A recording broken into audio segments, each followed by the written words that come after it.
Jerusalem to meet with a senior advisor to your Prime Minister.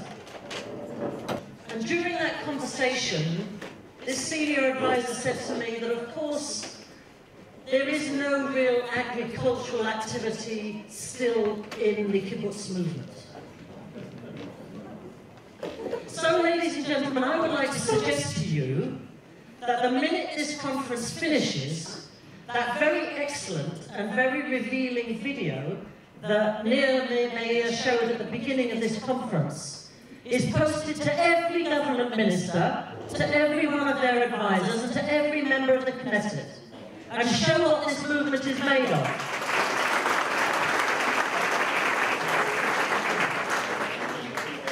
This is not my first visit to Israel, as you have heard. I've visited many times, actually, in my former life as a politician, so I'm not fazed by meeting ministers and prime ministers and presidents and popes and everybody. In fact, I was the leader of the socialist group in the European Parliament for 5 years, and during that time led the move to sack the European Commission, the only time it's been done. So I have some firsts to my name, but perhaps the one that I'm most proud of is being the first woman president of the International Cooperative Alliance in its 120-year history. And I've been here in Israel, particularly in that capacity, in the last few years, to talk to the movement here about how the kibbutz movement and other members from Israel can become much more engaged in the International Cooperative Alliance than perhaps they have been for the last few decades, as you in particular in the kibbutz movement have had some issues which you had to deal with domestically. And we all understand what that was about.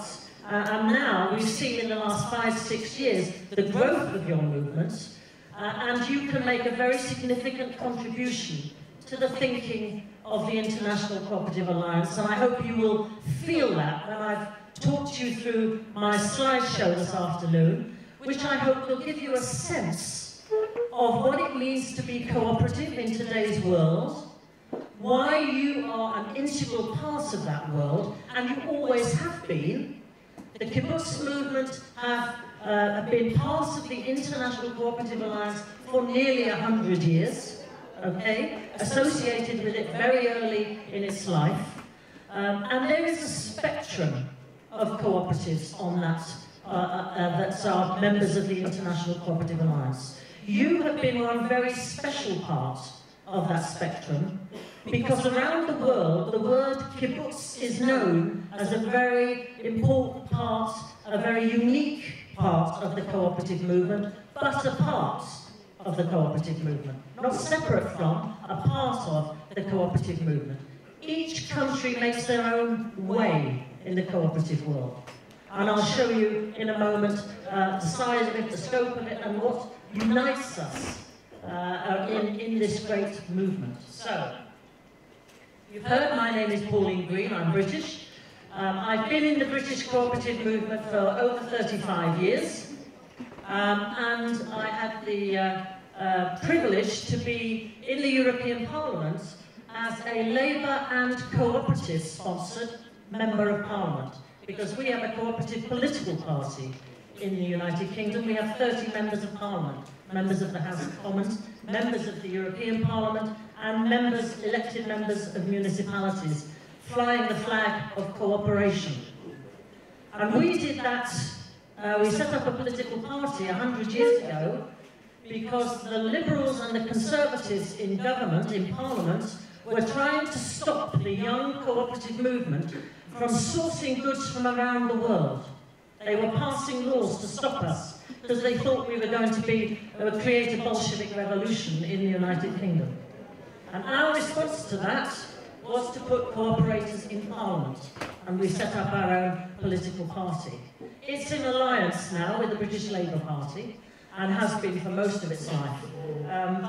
I was privileged to be a Labour and cooperative member, and then to lead the national apex body in the United Kingdom, Cooperatives UK, for 10 years before I became president of the ICA. So I've got a long history in the movement, and the last 6 years has allowed me to see the most incredible, inspiring, motivational activities that are carried out by ordinary people around the world doing extraordinary things in support of their communities, in support of their aspirations, in support of the growth of their own community and their own family hopes, to get their children educated, to have good housing. You know all the things that cooperatives do. So let's look at it for a little bit, shall we? I've got to get used to this, it goes very quickly. The International Cooperative Alliance is an independent, non-governmental organisation that unites, represents and serves cooperatives worldwide. That's what we are. Formed in 1895 in London, mainly by French and British cooperators. It now has... if you watch this, you will see, as it darkens, it shows you where our members are. Right across the world, and the white areas show you where we still have work to do, and in fact we are addressing that in the coming years. The Alliance has member cooperatives in nearly 100 countries in the world, 100, and those members themselves are owned by 1 billion of the world's citizens. 1 billion of the world's citizens, 1/7 of the world population has chosen to invest some part of their lives in a cooperative. I must tell you that only 365 million people invest in the world's stock markets, but 1 billion people have invested in a cooperative around the world. I was once told by the BBC that all this stuff about cooperative principles and values was a lot of idealistic nonsense. And my response was, 1 billion people don't invest their livelihoods, or their money, or their resources, or their time for idealistic reasons. They do it because it puts food in their children's bellies, it gives them homes, it gives them houses, it gives them health, it gives them a bank and an insurance company when the traditional ones won't touch them, and so much more. And that's the value of cooperation in this world. Arguably, my friends, cooperatives have been the single most effective way of taking people out of poverty with dignity that this world has ever seen.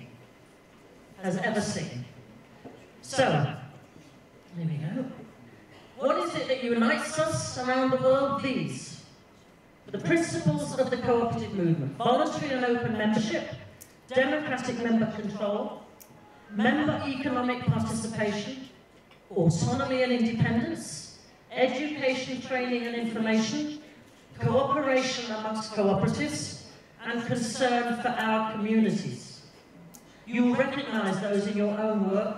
Most cooperatives, all cooperatives, aspire to abide by these principles, and some of them will nuance one or other of the principles, that's fine, but we look to see that cooperatives are abiding by the principles. There are two key strands throughout the world of the cooperative movement. Key strands. There are smaller strands, but the two key ones that have helped us to grow to the size that we are today are firstly the Rochdale model that was formed in 1844. Rochdale was not the first cooperative. The first cooperatives came out of the work of social campaigners, social philosophers like Robert Owen and others of his kind during the 18th century. But the Rochdale model, the Rochdale pioneers, were the first people who codified the principles. Before they launched their first cooperative, they spent 2 years thinking about the principles that would underpin their cooperative, how it would work for ordinary people in the Industrial Revolution in northwest England. After 2 years of work, they launched their principles and then they opened their shop. So that Rochdale model has been one of the two key models that has helped to grow cooperatives around the world. The second one is the Raiffeisen model. 1864, Friedrich Wilhelm Raiffeisen in Germany established the first credit union, as they're now known, and the whole of the cooperative financial institutions have grown on the back of that model around the world. And today, the second and third safest banks in the world, after the financial collapse, are cooperative banks. Okay? So we are clearly doing something right in the financial industry when our colleagues, many of our competitor banks, crashed. The Raiffeisen model is the cornerstone of our financial institutions, credit unions, banking and insurance. So what's the International Cooperative Alliance today? Well, first of all, we're sited in Brussels. We were in Geneva, we moved. We're in Brussels, in Belgium. We have offices in each region, 4 regions of the world. In Nairobi in Africa, Kenya, for the African region. Costa Rica for the Americas, North and South. New Delhi for the Asia-Pacific region. And Brussels with us, the head office in Europe. And we have 7 key global business sectors. I must tell you we're present in many, many more business sectors than that. We're present in just about every sector of the economy you could wish to name, but these are the biggest. These are the biggest. Insurance is the biggest, agriculture is second, banking is third, consumer retailing is fourth, housing, health, energy and worker cooperatives. Those are the key ones around the world, but as I say, there are many, many others. One of the key things about the International Alliance is that it's one of the oldest NGOs in the world. And it has advisory status with the United Nations and has since the UN was established after the Second World War. So we have been a key, we have had an advisory seat in the United Nations, which I want to go on to tell you later, we are now using to very good effect to help try and shape the way in which public policy around the world about cooperatives is moving in favour of the cooperative model of enterprise and the cooperative family of business. We have a democratic board elected by the members. I put an exclamation after that because I am retiring. This is my last presence somewhere other than the General Assembly in Turkey next week, which will choose my successor. I've chosen to retire early because I have been supported in my office as president by the British cooperative movement, and in particular by the cooperative group, which is the largest cooperative in the UK. Unfortunately, 3 years ago, the cooperative bank, which itself was not a cooperative, and this is an interesting lesson to learn, it was a stock-listed company, but the shares were all held by the cooperative group. Now that was because in Britain, you cannot set up a bank as a cooperative. So it had to be a stock-listed company, but it was owned by a cooperative and it acted cooperatively until about 3 years ago, when it overreached itself and is now owned by American hedge funds. And it's still called a cooperative bank, which is an issue. But the fact was that the cooperative group, true to its cooperative purpose, made every attempt to ensure that none of its members lost money. And as a result, the business itself, together with the bank, lost £4 billion in 1 year. That's a big hit, by anyone's reckoning. So they were obliged to reduce their funding everywhere, including to me. But the most important thing for me is that the cooperative group has changed its governance system in a way that I personally do not believe is wholly consistent with cooperation. And I cannot put the ICA at risk going around the world talking about good governance and best practice and ethics and values when the group that I am most associated with appears to be going in the opposite direction. So I decided it was time for me to retire rather than put the hugely important work of the global movement at risk by my presence in the key role. So that's why I'm going, I'm absolutely delighted to tell you that four people leading massive, groundbreaking cooperatives in the world are standing for election next week. That's very interesting because nowhere in the commercial world do you find key business leaders putting themselves up for election that 3 of them must lose. Reputational risk is huge in this. But here we have 4 cooperators, One is Monique Leroux, running Desjardins, the third safest bank in the world, the president and chief executive. She's standing for election, and she's on there from Canada. Another one is Jean-Louis Boncel from Crédit Coopérative in France, the president of a cooperative bank. The third is Judas de Freitas Aquino, runs the biggest health cooperative in the world, serves 20 million people, 20 million families in Brazil. And the fourth is the Argentinian Ariel Guarco, who is running the major apex in Argentina. Those four standing for election, and I think that shows the democratic essence of our movement. That these very key, very visible and high-profile leaders are prepared to stand in an election that 3 of them will lose. So I'm delighted that that's happening. I think it's a very good message for me to take back home to the cooperative group, and I know that ICA will be very well led going forward. But that shows you the span of cooperative influence that is coming together in the International Cooperative Alliance to lead this global movement. They are elected once every 4 years for a 4-year period. And of course, the one Israeli that I know that sat on that board was, of course, my dear friend Yehuda Paz, who I was delighted to be able last year to go and say my goodbyes to him personally at his graveside. It was a great tragedy when he died, because Yehuda, in my view, was one of 2 great old men of the cooperative movement globally.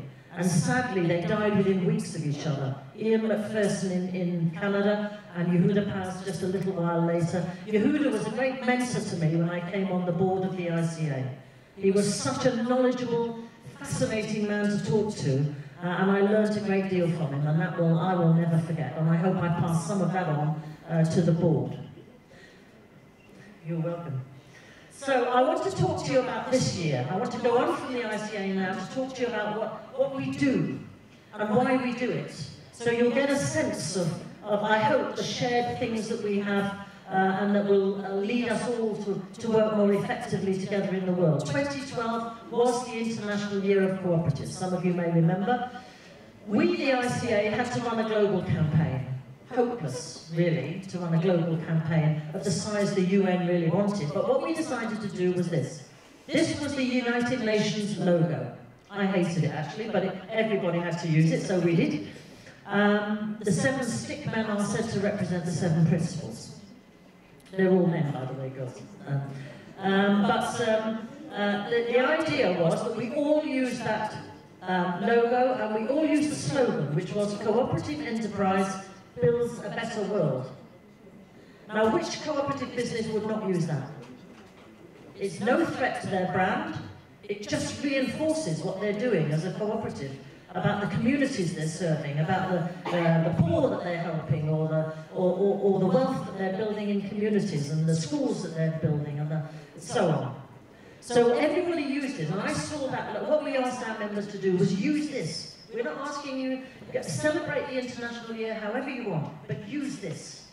Use this everywhere. And it appeared everywhere. All over the sides of Canadian cooperative houses, in lovely, beautiful boulevards in Ottawa, it would appear, a great big banner, with this on, saying this is a housing cooperative, and giving the name of the housing cooperative. People didn't know they were housing cooperatives. And it appeared in different ways like that all around the world. And what that did was 2 things. Internally, it developed a sense of cohesion in the movement that it had never felt before. Never felt before. Because we sent the stuff through the ICA that everybody was doing all around the world.